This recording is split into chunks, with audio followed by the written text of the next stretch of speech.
Listen only to the sound of my voice. Let your mind relax. Let your thoughts drift. Imagine yourself in a frozen forest. There is no telling how Hello far the there, AI can spread. Sir from 17 once again. This is my Black Ops 3 realistic difficulty video walkthrough. This is the second part of Mission 11, and we are coming up on the end of our realistic campaign. However, we are far from done, because for some strange reason this mission really outstays its welcome. And I don't know if it's because I struggled so much on that first part and I was kind of happy to be past it and kind of looking forward to be done with this whole thing. But this does this weird section where when things start getting really crazy and it starts explaining to us who Corvus is, who is essentially the entity that's been masquerading all of the troubles of this game, it does the whole, here's 3 doorways and you have to go through 3 of these arbitrary doorways to get to the end. And I don't think it should have done that. I think it should have just been one doorway, and it could have been a mixture of all the different paths shortened a little bit, and then it would have flowed a lot more. As it stands, it really feels like a slog. And whenever you start noticing what you're doing in a game is when the illusion is broken, when the smoke and mirrors fail, and when, fundamentally, it really needed to be tightened up and edited a little bit, because brevity is a gift, but also knowing when to have a sequence that is quite long is also a touch that needs to be carefully applied. And I don't think this mission is successful. And it sucks too, because when you first land in the alternate world place, the simulation, you're going to be fighting these weird... They're just soldiers, but they can teleport now in crows and things. It goes all Bioshocky.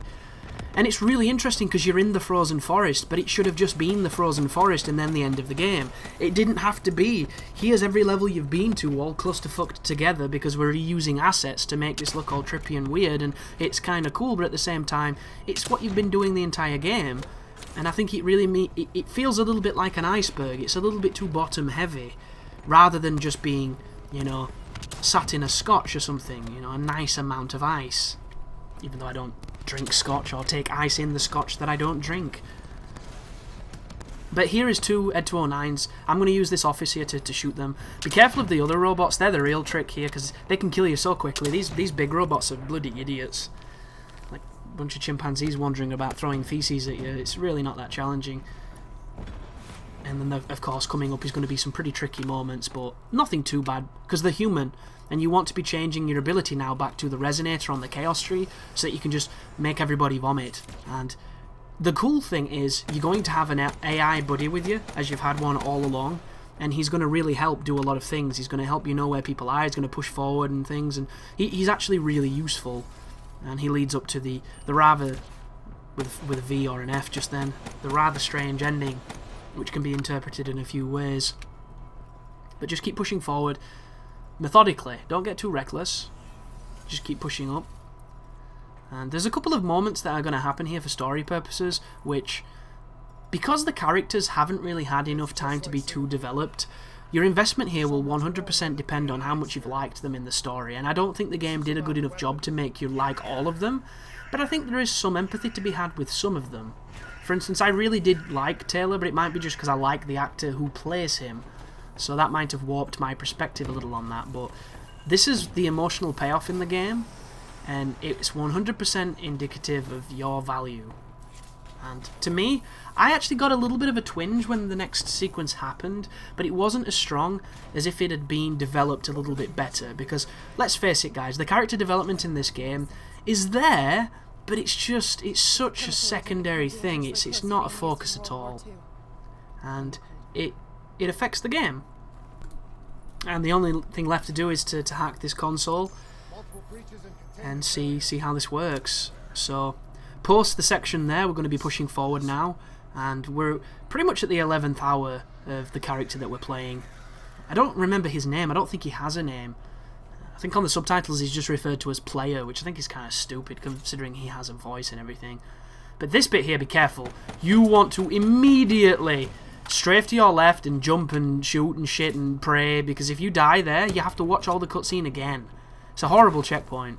Horrible. The game doesn't have enough time to checkpoint you die so fucking fast. It puts you in the middle of dudes.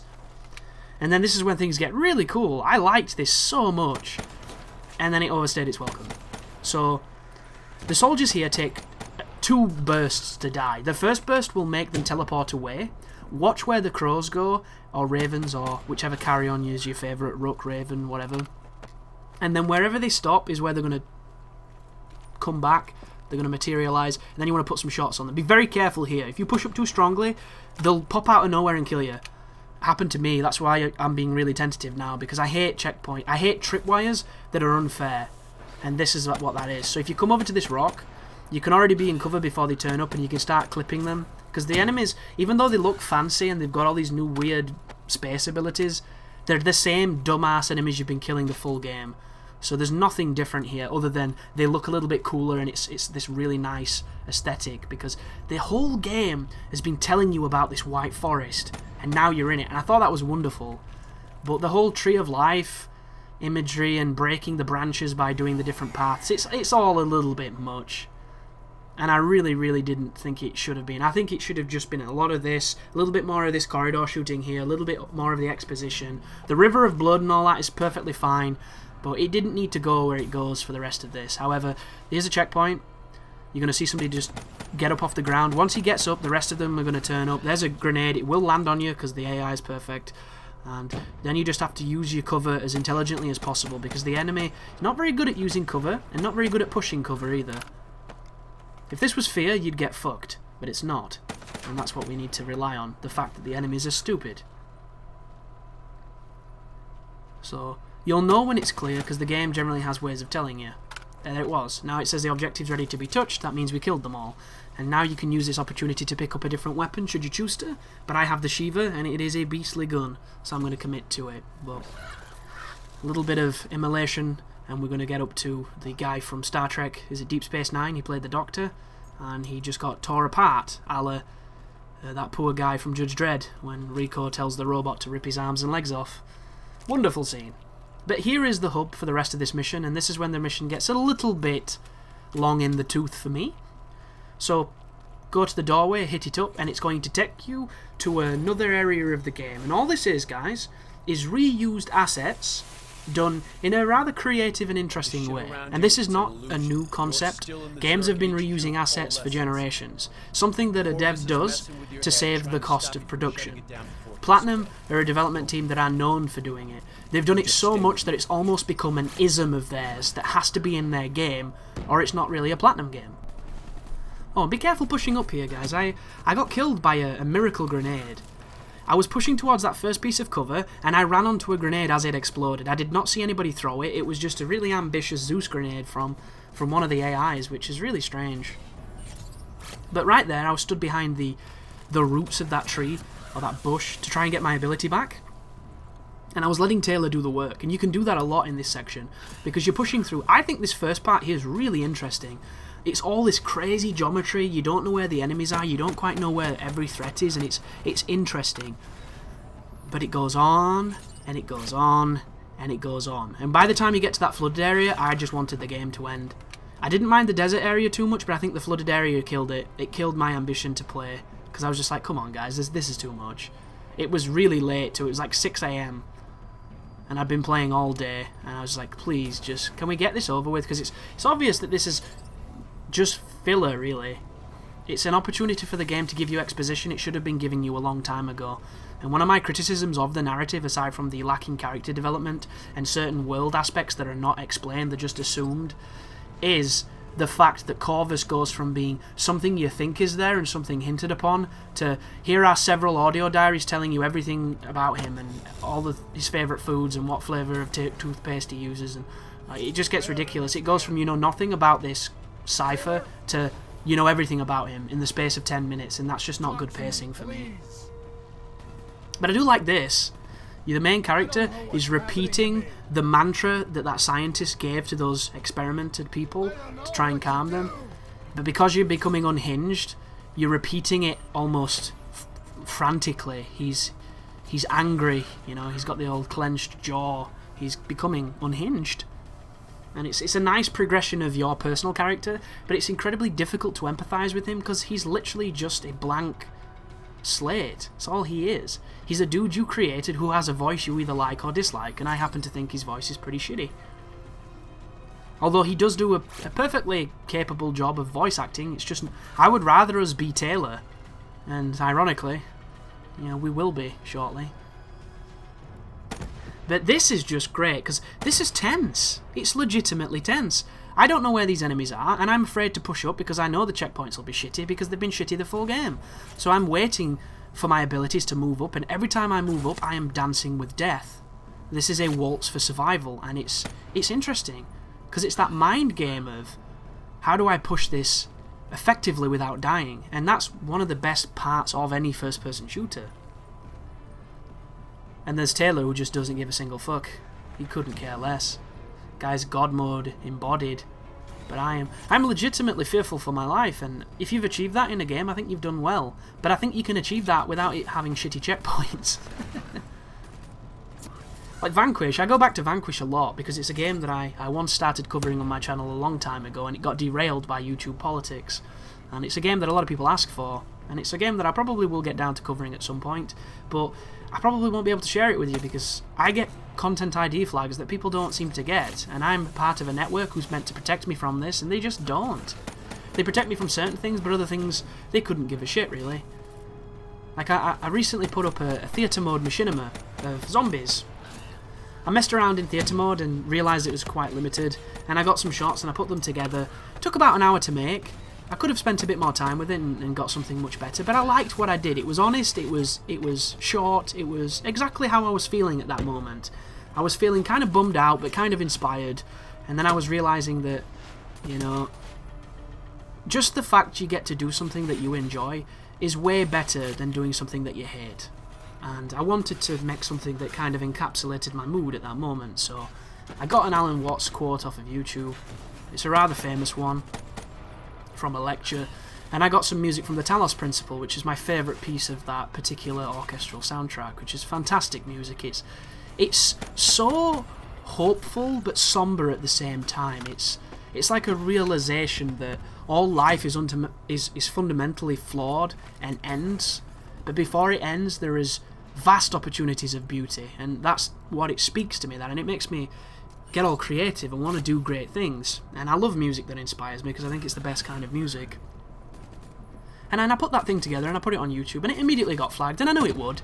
But I was expecting it to get flagged for two reasons, and there are two reasons that it might not have got flagged. The first one was I was using an Alan Watts quote, and apparently all the lectures are copyrighted to alanwatts.org because it's his word, it's his work, and I was 100% okay with that, didn't have a problem with that. There are chances for fair use purposes I could have got away with it with all the other stuff happening, but I didn't think I would, and I didn't want to, because it wasn't about making money on that video. The Talos Principle is game soundtrack. It is game music done by one very specific dude who did the soundtrack for Serious Sam, and because it's within the game and it's licensed from the game, it is covered under the game's fair usage. So if you do get a copyright flag on that, it's generally the autonomous system of YouTube being overzealous and assholey. But I didn't, guys. I got two completely unrelated, parasitic pieces of shit, fucking scumbags, I hope they die of super AIDS, asshole companies who leech off of the creativity and the work of other people. And I'm not just talking about me, guys. I'm talking about the guy who made the Talos Principle music. I'm talking about Alan Watts and his fantastic lectures. They were completely unrelated bullshit, and the things that they said they were in that video, they fucking even weren't. It was disgusting. It was completely aberrant and disgraceful and ugly, and I immediately disputed it. And if I could meet these people, I'd punch them in the face. I would, and I wouldn't normally want to wish violence on anybody. But these lecherous fucking leeches are just disgraceful. They are colonic tapeworm, just evil human beings. They're complete maggots. And I don't give a fuck who they are. They don't own the things they own, because it wasn't a distributor, a publisher. It wasn't any of that stuff. It wasn't any of the people who owned the rights to the things that were in that video. It's just these tertiary bullshit companies that are trying to make money off of other things, because that's all they know how to do, suck the soul out of joy. And it really pissed me off. And I'm going to fail those disputes because that's just how it works, because I'm not protected at all, and YouTube doesn't give a fuck that it's all robots. My network doesn't give a shit because it promotes people who make terrible Let's Plays over people who don't. And I'm not just talking about myself there, because I think that's a bit arrogant and narcissistic. I'm talking about other people on my network who make legitimate content that don't get marketed, and yet there are other people that just because they have high subscribers are the ones that are promoted. And I don't really agree with it too much, and I don't really have too much interaction with my network because to them I'm just a fucking number and they couldn't give a shit. And I didn't think that was the relationship I was going to have. I really didn't. I was hoping for a like-minded individual that was actually going to, you know, show some fucking human decency, but this is online and nobody cares. It's money, money, money all the time. It's all it is. But just the fact that these two bullshit corporations on YouTube that are claiming music rights for things they don't own makes me sick. It makes me really sick. It made me want to delete that video, but a lot of people seem to find some good from that video and it inspired them and it made them feel better, so I kept it up, even though it is just sickening. Really sickening. It truly is. And that video creatively is mine. You know, I used a game, I used fair usage from the game to put together some images that I made, that I composed. I edited it, I put everything in it as it looked. I put music on it from a game, which is normally covered. I've done it 1,000 times and nobody flags them because those developers understand what fair use is. It's just these fucking lepers that want handouts, and it's disgraceful. The Alan Watts thing was a gamble, and it paid off, only I got fucked in different ways. But I just find it disgraceful, guys. And bringing it back to Vanquish, it's just how it works. Like, there's a subscriber of mine and a fellow peer on YouTube by the name of Big Benedict who covered Vanquish and then deleted it right at the end because he couldn't do the final boss. And it's kind of his white whale now. It's this thing that he doesn't think he'll ever be able to do, which I think he can do. He just has to really, really, really, really, really, really want it. And unfortunately that means a lot of suffering until you get to that point. But he didn't have a single problem. Got all of his stuff up. Perfect, it worked fine. But I know for a cert if I try, I'll get fucked. Because it's just how it works, you know. I'm not a very lucky person. And I love Vanquish, it's a great game, and a lot of people ask me why I haven't covered it, and it's literally because of those reasons. I don't want to put together something fantastic and then not be able to share it. Like my third Fallout video got flagged for the radio. And it wasn't even from the music companies that own the songs. It wasn't from Bethesda. It wasn't from... Is it Square Enix that published it? Or is Bethesda the publisher? I think Bethesda's a publisher, isn't it? Whatever, you know what I mean. It wasn't from the people who made the game or made the music. It's from these tertiary whores. And it's really sad. It's really disheartening as well. Because I love music. I really do. And I can't make fucking music. If anything, I might be able to sing a little bit and I'd be able to add that to something, but I can't play an instrument greatly. I can't do anything to the level that makes beautiful things, and I'm not much of a composer. So I can't make these wonderful tunes that enrich people's life and put them on my videos, because I can't do that. That's not my skill. So I need help with that, and I need these fantastic pieces of music that are made by these incredibly gifted and just truly special people that make and capture these moments in time so elegantly without even needing words. And then you put it into something artistic and it makes you feel good and you think it's great, and then you get these parasites. You get these fucking guinea worms. These just horrible, horrible creatures, and they take everything that's good. That's what they do. They drain the soil. They void the land of its fertility. They're a famine. And they're everywhere because it's easy money. And they think you're not going to contest it. Because who the fuck are you in the grand scheme of things? You know what I mean? I don't have lawyers to sue anything. I don't even want to sue things because 90% of the times in my situation and my financial situation, if I were to sue somebody, it would cost way more than I could even feasibly win. It's just ridiculous. Look how good that sky looked. Wasn't that beautiful? And this section here looks great. But it should have happened 5 levels ago. It shouldn't have been force-fed to us on a level that is way longer than it needed to be. Thank you for watching, guys. Hopefully that wasn't too much of a downer of a commentary, because everything I said in it was true. As far as the information-wise, maybe some of the other bits weren't true when I said stupid shit, but just ignore that. Thank you for watching. You take care now.